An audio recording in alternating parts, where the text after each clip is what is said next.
ఆ బాధలు కలిసి అక్కడ ఒక్కొక్కళ్ళు ఒక్కొక్క కథ. అసలు వాడి కథ ఏంటంటే మనుషుల్లో మానవత్వం అనేది మిగులుందా అనిపిస్తుంది.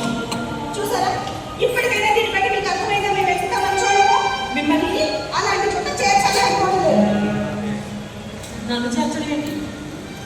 నా కష్టం నేను తింటున్నాను, నా డబ్బు నేను సంపాదించుకుంటున్నాను, బతికినంతకాలం ఎవరి మీద ఆధారపడకూడదనే దృఢ సంకల్పంతో బతుకుతున్నాను.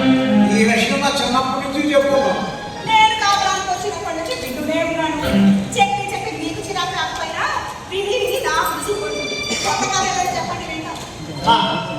నా బిడ్డలే నా గిఫ్ట్, నా బిడ్డలే నా గిఫ్ట్ అంటూ ఊరంతా చెప్పుకుని సంబరపడిపోవడం కాదు. ఈ పిల్లలుగా మీరు సంతోషించాలంటే ఆస్తి పొందాలి. ఆస్తి నా పేరు అదే ఎప్పుడు అసలు నా మనసంతా చాలా చికాకుగా ఉంది. విద్యా సంస్థలో స్కాలర్షిప్ విషయంలో ఏవో అవకతవకలు జరిగాయి. ఈ పేపర్లో పడ్డాయి. స్టూడెంట్స్ అంతా యూనియన్కి రిపోర్ట్ ఇచ్చారు, స్ట్రైక్ చేస్తామంటున్నాను. ఆ విషయం తెలియనప్పుడు నేనే సమాధానించాను. అసలు ఇదంతా ఎలా జరిగిందో నాకు అర్థం కావట్లేదు. ఇందులో అర్థం కాకపోవడానికి ఏముందండి గారు? స్కాలర్షిప్ విషయంలో గొడవ జరిగితే స్టూడెంట్స్ ఊరుకుంటారా? అవసరమైతే జైలు కూడా పోతున్నారు. కానీ ఇందులో నా తప్పేమీ లేదన్నా. నిజం ఏంటంటే నిలబడి మీద తెలుస్తుంది. ఇదంతా కావాలని ఎవరో నన్ను డ్యామేజ్ చేయాలని చేస్తున్నాను. అదే ఎవరిది తెలియడం లేదా గారు? మీలాగే ఆస్తి రాస్తాను అంటూ వాయిదా వేసుకుంటుంటే ముందు ముందు ఇలాంటివి ఇంకా ఎన్నో జరుగుతూనే ఉంటాయి అని చెప్పు భాస్కర్. అవునమ్మా, జరుగుతాయి, జరగట్లేదు మరి. అంటే ఇదంతా మీరు చేశారా? ఇంత మోసం చేస్తారా? నేను నమ్మలేకపోతున్నాను. నువ్వు చేయలేదు మమ్మల్ని మోసం. ఆస్తి రాసిస్తానని దాన్ని చెల్లు చెల్లింది. ఇంకా ఆస్తి రావడంలో ఆలస్యం చేస్తే ఏం చేస్తారు? నా ఆలస్యం మీకు తెలుసు కదా. మీరు విద్యాసంస్థలపై బాగుంది వర్షంలో నాకు కొంతమంది స్టూడెంట్స్ చచ్చిపోతారు కూడా. అప్పుడు కూడా రాయాలంటారా? బ్లాక్మెయిల్ చేస్తున్నారా? లేదమ్మా, లేదు. మీరు బ్లాక్మెయిల్ చేయడం లేదమ్మా. చేత అంత బ్రహ్మాండం చేయించుకుంటే రౌడీజం రాజకీయం ఎప్పటికీ ఒకటి కావాల్సింది తెలుసుకో. చూడు, నేను కష్టపడి స్థాపించిన నా సామ్రాజ్యాన్ని వచ్చేస్తానంటే చూస్తూ ఊరుకోవడానికి మీ అమ్మాయి దత్తమ్మ. మీ మీద ఇప్పుడే పోలీస్ స్టేషన్ వెళ్ళి కంప్లైంట్ ఇస్తాను, జైల్లో పెట్టిస్తాను. మీ రాజకీయ జీవితం పతమైపోతుంది. పోలీసు దేశమంతా మాత్రాన రాజకీయ జీవితం పతనమైపోతుంది అనుకుంటున్న మీ అమాయకత్వాన్ని చూస్తే జాలేస్తుందండి. ఇదేమన్నా గవర్నమెంట్ ఉద్యోగమా పనికి రాకుండా పోవడానికి? రాజకీయం ఇక్కడ ఎన్ని ఎక్కువ కేసులుంటే అంత స్ట్రాంగ్గా బలపడ్డట్టు లెక్క.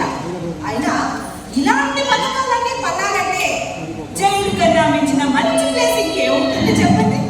అందుకే మర్యాదగా ఆస్తి మొత్తం మా పేరు రాసేయండి. రాయనండి. చెప్పానుగా, విద్యా సంస్థలు గడపాలంటే ఓరుడు తెలివితేటలు కావాలి. అదే పడగొట్టాలంటే గుండె నిండా ధైర్యం కావాలి. అది నాకు మా నాన్నకి పుష్కలంగా ఉన్నాయి అని చెప్పు భాస్కర్. అవునమ్మా, అవును. మీకు నచ్చినట్టుగా మీ ఇష్టం వచ్చినట్టుగా చేస్తాను. నేను రాయనట్టుగా. మీరు మాట్లాడినప్పుడు తెలుసండి గారు. అందుకే మార్నింగ్ అన్నయ్య గారు రాగానే నా బుర్రలో ఫ్లాష్ లాంటి ఆలోచన వచ్చి వెంటనే విప్లవ సాహిత్యాన్ని తెచ్చి ప్రిన్సిపల్ రూమ్ లో పెట్టిన చేయాలి.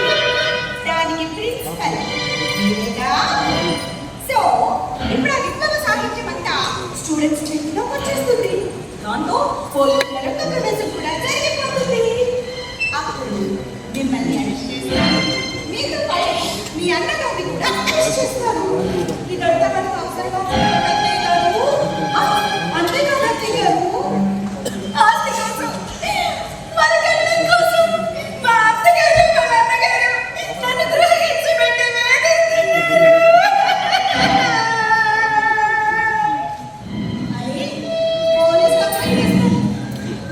అప్పుడు కూడా రాయడం కదా అత్తయ్య గారు. జైలు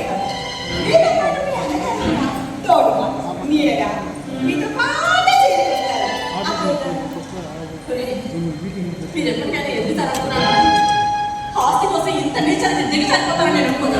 నువ్వు ఎలా చెప్తున్నా నాకు అభ్యంతరం లేదమ్మా. ఆస్తి మాత్రం అక్కడ గట్టిగా రాయాల్సిందే. మరి మిగిలిన వాళ్ళ సంగతి వాళ్ళకి అన్యాయం చేయలేదు గారు. వాళ్ళ సంగతి నేను చూసుకుంటాను కదా. నాకు ఇప్పుడు భాస్కర్ సంతకం చేయాలంటే రేపు మార్నింగ్ రిజిస్టర్ ఆఫీస్కి వచ్చి సంతకం చేసేసి రిజిస్టర్ చేసేసేయండి. రిజిస్టర్ చేయకపోతే ఈ డాక్యుమెంట్స్ ఎందుకు పనికిరావు అని చెప్పు భాస్కర్. ఈ విషయం చేయకపోతే చల్లబట్టమ్మా. వెన్నుపోటు పొడుస్తారు అని విన్నాను. అది కేవలం రాజకీయాల్లో మాత్రమే ఉంటుంది అనుకున్నాను. కుటుంబంలో సొంత వాళ్ళే వెన్నుపోటు పొడుస్తారు అంటే నమ్మలేకపోతున్నాను. ఇది వెన్నుపోటు కాదా? మిమ్మల్ని విద్యావంతులు చేశాను అనుకున్నాను కానీ వివేకవంతులు చేయలేకపోయాను. అవసరాన్ని